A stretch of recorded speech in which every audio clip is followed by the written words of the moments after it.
রোজকার একঘেয়ে মাছের ঝালের পরিবর্তে মশলাপাতির অদলবদল ঘটিয়ে আজ তৈরি করে ফেললাম একদম নতুন ধরনের একটা মাছের ঝালের রেসিপি।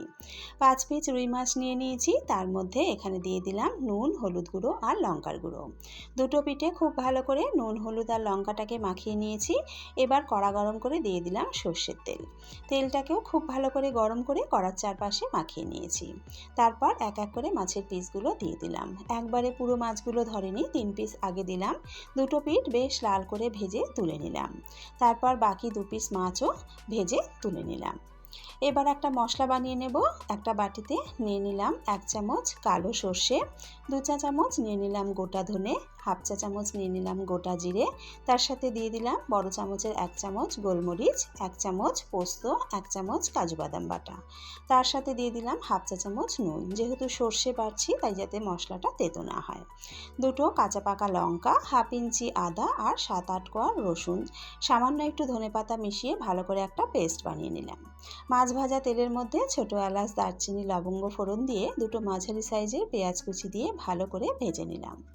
গ্যাস কমিয়ে তেলটাকে একটু ঠান্ডা করে সুন্দর একটা রঙের জন্য দিয়ে দিলাম 1 চা চামচ কাশ্মীরি লঙ্কার গুঁড়ো আর হাফ চা চামচ হলুদ গুঁড়ো।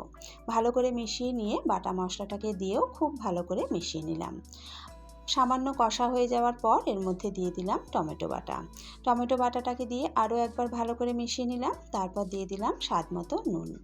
এবার মশলা থেকে জল শুকিয়ে খুব ভালো করে মশলা মাখা মাখা হয়ে আসা পর্যন্ত মশলাটাকে কষিয়ে নিলাম। এই মাছে ঝোল বেশি হবে না, তাই দিয়ে দিলাম 1 কাপ মতন জল। জলটাকে ভালো করে নাড়াচাড়া করে মিশিয়ে নিলাম। হাই ফ্লেমে ঝোলটাকে মিনিট 2 খুব ভালো করে টগবগিয়ে ফুটিয়ে নিলাম। তারপর ভাজা মাছের পিসগুলোকে দিয়ে দিলাম।